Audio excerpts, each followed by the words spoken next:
Okay, hello student, welcome to my YouTube channel DS Science Classes. I am Deepsika Parmar. Okay, so I hope कि आपने पिछला lecture लगाया है, आपने पिछला टॉपिक को क्लियर कर लिया है। पिछले टॉपिक में हमने क्या पढ़ा था? Mechanism of breathing. मतलब हम क्या पढ़ रहे हैं? ब्रीथिंग, है ना? देखिए ये डाल लीजिए आप। हम क्या पढ़ रहे हैं अभी? Mechanism of breathing.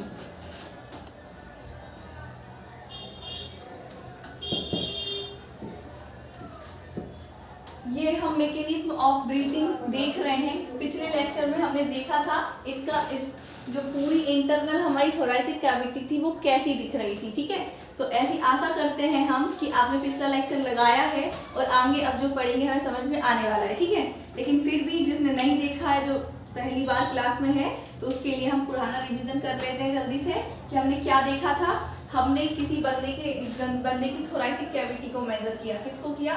Thoracic cavity. मान लीजिए कोई बंदा है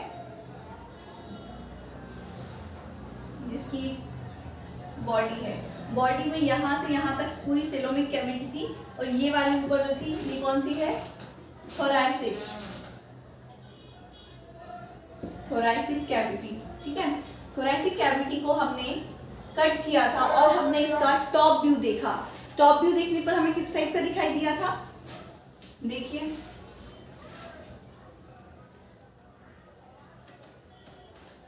ये टॉप से हम देख रहे हैं थोरैसिक कैविटी को, जहां हमारे क्या प्रेजेंट थे?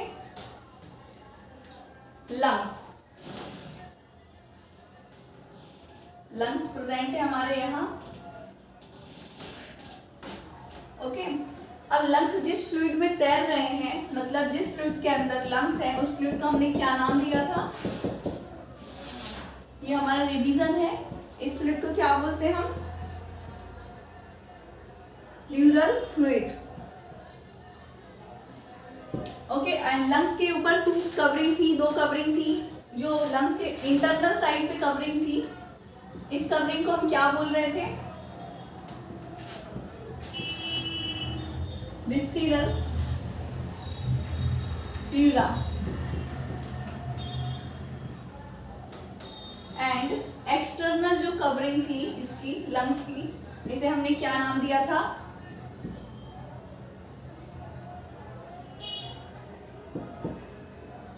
Parietal pleura. ये हमारा बेसिक सी जानकारी है, ठीक है, जो हम पढ़ चुके हैं। और ये जो क्या है? ये हमारी बॉडी वॉल है, बॉडी वॉल। ओके, तो हम क्या देख रहे थे?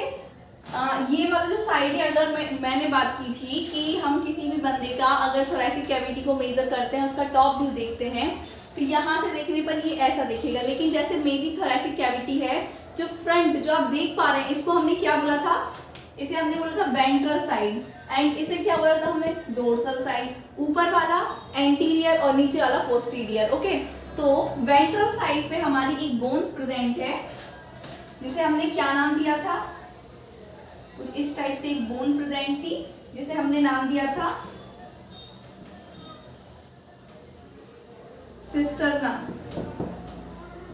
सिस्टर्ना जो वेंट्रल साइड पे प्रेजेंट है थोरैसिक कैविटी के, जिससे सारी बोन्स और भी हैं जो प्रेजेंट थी, जिसे हम रिब्स बोल रहे थे। ठीक है, ये किस टाइप से अरेंज थी?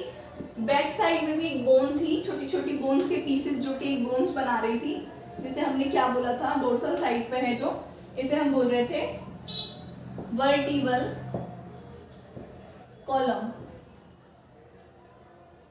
वर्टिबल कॉलम, ठीक है, ये वर्टिबल कॉलम थी अपने पीछे से। ठीक है, अब वर्टिबल कॉलम से सिस्टर्ना तक कुछ बोन्स इस सी शेप में कवर थी। ठीक है, मतलब पीछे से आती हुई आगे साइड तक कुछ बोन्स प्रेजेंट है। यहाँ पर बात की थी हमने कैसे, इस टाइप से गई थी, यहाँ से यहाँ ऐसे जाल बना के रखा था उसने, एक स्ट्रक्चर टाइप में, इस टाइप से।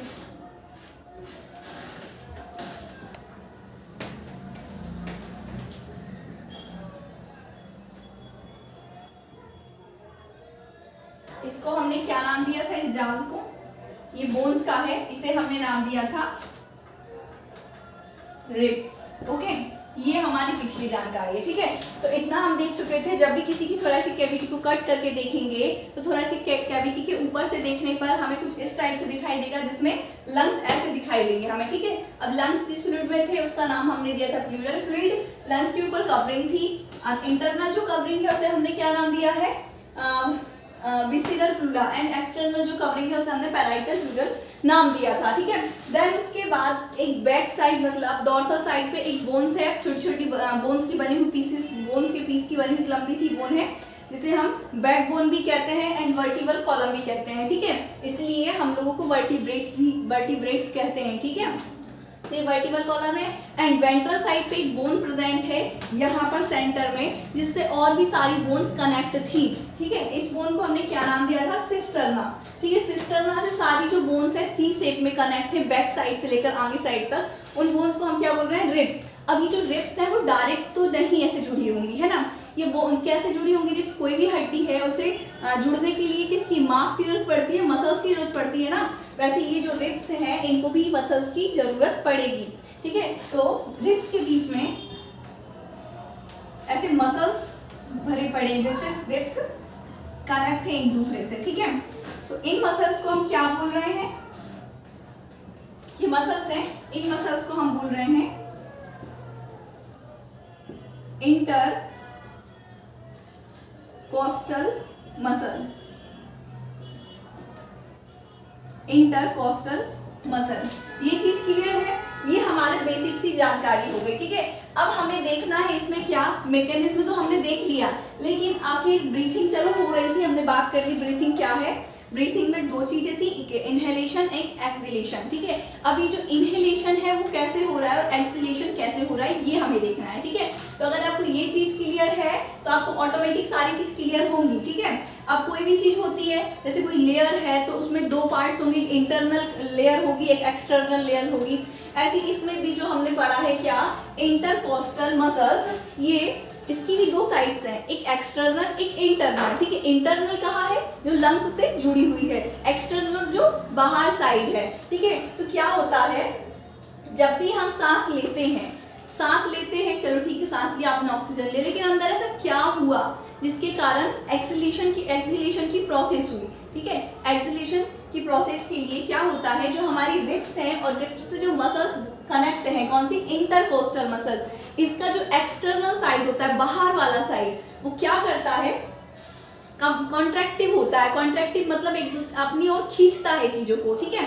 जब ये चीजों को खींचेंगी ये मसल्स, इसकी एक्सटर्नल साइड की मसल्स, तो क्या होगा, इसके खींचने से यहाँ पे मान लीजिए जो मसल्स हैं कॉन्ट्रैक्टाइल है वो, ठीक है। कौन सी, इंटरकोस्टल मसल्स कॉन्ट्रैक्टाइल है। तो जब भी हम सांस लेने की कोशिश करते हैं तो ये कॉन्ट्रैक्ट करती है, कॉन्ट्रैक्ट के कारण ये क्या होता है, जो हमारी रिब्स प्रेजेंट है, रिब्स ये यहाँ से जो यहाँ तक, ये रिब्स को खींचती है अपनी ओर, और जब भी रिब्स को ये अपनी ओर खींचती है और लंग्स रिब्स से जुड़े हैं, मतलब इसी के अंदर लंग्स प्रेजेंट हैं। कैसे, क्योंकि अब तो ऊपर का टॉप व्यू देख रहे हैं ना, इंटरनल क्या है अभी पता चलेगा।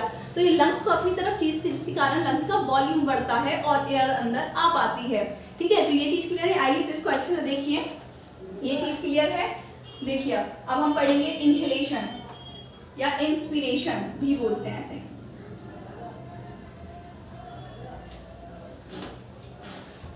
ये ब्रीथिंग का पार्ट ही है, आपको ध्यान से देखना है और समझना है, तो सारी चीज आपको क्लियरली समझ में आएगी, ओके।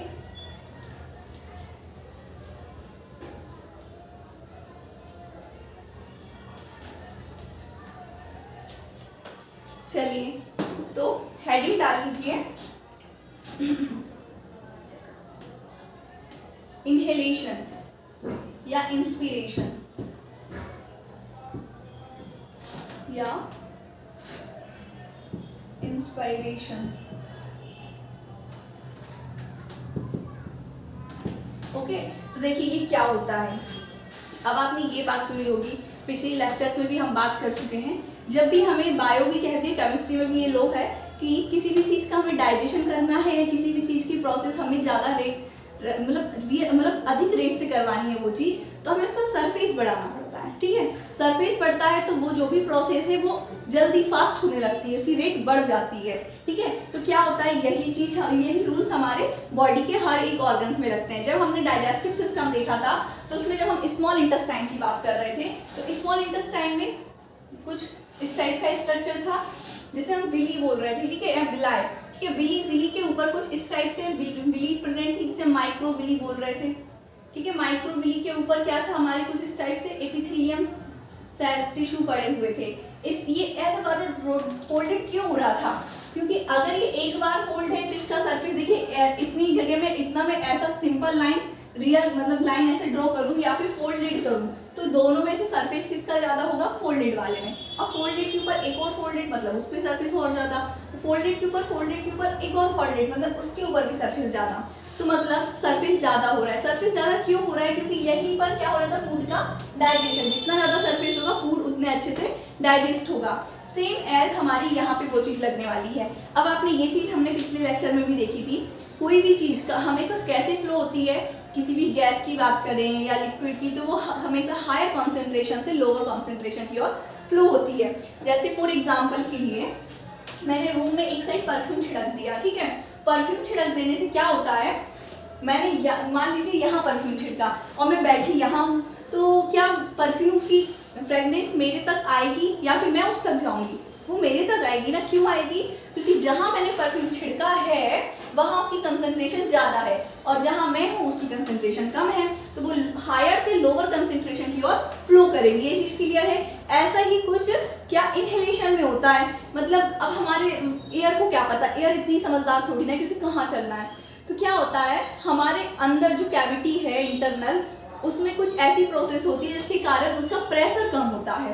प्रेशर कम होने के कारण और इन्वायरमेंट का प्रेशर ज़्यादा होने के कारण एयर फ्लो करती है अंदर साइड। जैसे हमें पता है दो चीज़ है कोई, ठीक है, कोई दो चीज़ है, अगर इसमें प्रेशर ज़्यादा है और इसमें प्रेशर थोड़ा कम है तो यहाँ पर एक पाइप लगा देंगे हम, तो हमेशा कहाँ से कहाँ चीज़ें फ्लो करेंगी, हायर प्रेशर से लोअर प्रेशर की तरफ, ठीक है। या फिर ऐसा मान लीजिए ये कोई एक बॉक्स है, इसमें कुछ मॉलिक्यूल्स प्रेजेंट है किसी गैस के जो एक दूसरे पर एक फोर्स लगा रहे हैं। फोर्स लगाने से यहाँ पे क्या जनरेट हो रहा है, एक प्रेशर, ठीक है। और ऐसे ही मैंने यहाँ पर एक और बॉक्स ले लिया जो कंपैरेटिव इसके छोटा है और मॉलिक्यूल्स इसमें इतने ही भरे हुए हैं जितने इसमें हैं, तो इसमें ज़्यादा प्रेशर लगेगा या इसमें ज़्यादा लगेगा। अभी आप एग्जाम्पल ऐसे जोड़ सकते हैं कि एक बड़ा सा रूम है जहाँ पर आप 2-4 लोग बैठे हैं तो वहाँ पर आप इजीली बैठ सकते हैं, लेकिन एक छोटा रूम है बहुत छोटा जिसमें आप 2-4 लोग बैठे तो उनमें धक्का मुक्की ज़्यादा होगी, ठीक है, एक फ्रिक्शन ज़्यादा लगेगा, ठीक है। तो इसी से पता चलता है कि यहाँ पर प्रेशर कम जनरेट होगा और यहाँ पर प्रेशर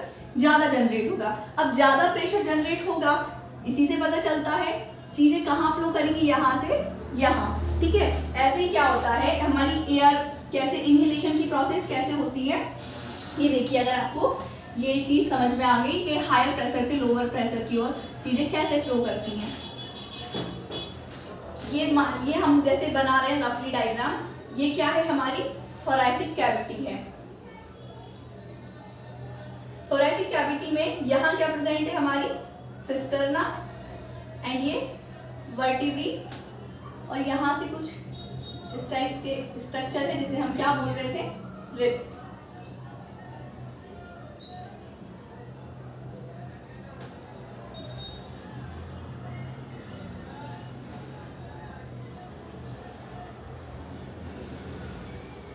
ठीक है। अब इन्हीं रिब्स के बीच में क्या प्रेजेंट है, हमारे लंग्स। ये चीज क्लियर है। ये जो बनाया है इसे दूसरे कलर से बनाते हैं, ये क्या है, लंग्स है, ठीक है। ये सिस्टर्ना एंड वर्टिब्री एंड यहाँ से रिब्स गए हैं, ये लंग्स प्रेजेंट है। रिब्स के ऊपर मसल्स प्रेजेंट है। इन मसल्स को क्या बोल रहे हैं हम, इन मसल्स को हम बोल रहे हैं इंटरकोस्टल